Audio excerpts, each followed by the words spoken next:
really going to matter this time. Right. With regard to Russell Brand, I agree with almost everything he says. Mm-hmm. I'm a fan. I mean, I think it's great to see him out there, supporting the mums on their housing and all that kind of stuff. More power to him. I wish more artists would get out there. You know, it always seems the comedians now are political rather than the songwriters. So more power.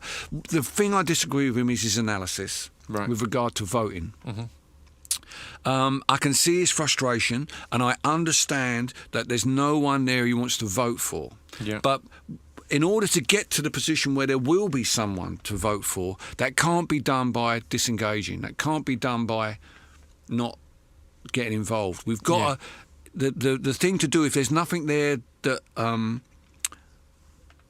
that you want to vote for, you've got to push for a system that allows the thing you do want to vote for to come through. And so in that, you have to make some, politics has always been the art of compromise. Yeah, I wish I could have said it another way around. When was the last time, you voted for a party that you were 100% happy with everything they stood for? I think it's kind of choosing to live by a realistic or look for a realistic solution or a moralistic or idealistic solution. Because I would completely argue that if you don't believe in a system, then it's a valid argument. And again, I think the way the Rustlers put things previously has been inaccurate. But if someone came up to me and said, I choose not to vote because I don't believe in the current system, therefore morally engaging in it is against what I believe in. Yeah, but again, that's what I'm saying. It's not a realistic one potentially, because that would work if everyone in England decided to go, we don't believe in democracy, we're all walking away. Here's the thing. As they're not going to, you need to have someone fighting against what they are going to do and what are within that system, I guess, is what you're saying. Because what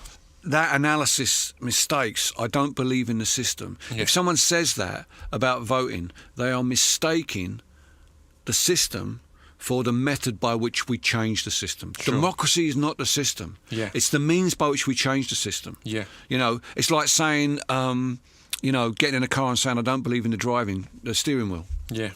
The steering wheel isn't the car; it's the thing that drives it. Yeah, and unless you, it's fine if you have no vision for a better system. Yeah. But if you do have a vision and you feel passionately about it in the way that Russell clearly does, and many people who follow him does, that not engaging in this year's election, I think is a real mistake. There are some years where you might think to yourself, well, that was fucking pointless. And I've felt that myself. I'll be perfectly honest with you. But this ain't that election. This election, as there are so many weird variables in this election, to not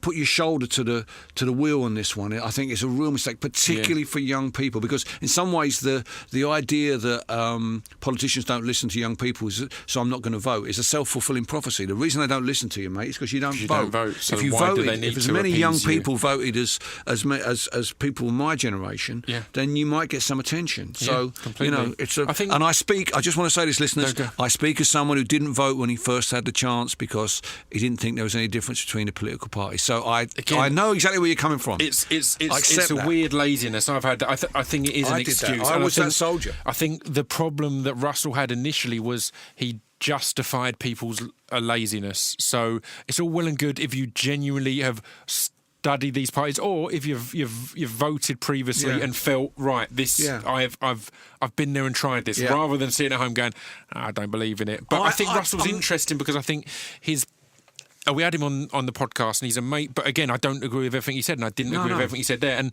I think he's interesting because he's developing his opinion and he's learning and he's changing and he's not as strict on we shouldn't vote. He's saying, well, that was a spur of the moment thing. And I think there's a lot that you can pick apart with him and slag off and say is wrong, but I also think there's a lot that he's going, I hadn't considered that, and he's learning and developing, but in the public eye. He's coming in, he's done such a body swerve from where he was. Yeah. When you think of the way he kind of came through as a sort of druggy, sort of like, shag happy geezer.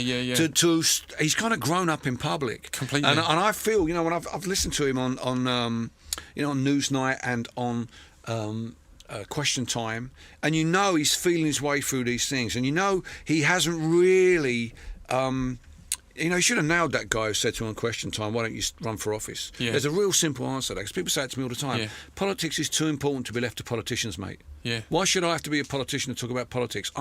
This means life and death to me. Yeah. So I can talk about what I want to talk about. You shouldn't let someone throw it at you like that, you know. Yeah. This piece of fiction is the intro to distraction pieces. This piece of fiction is the intro to distraction pieces. This piece of fiction is the intro to distraction pieces. This piece of fiction is the intro to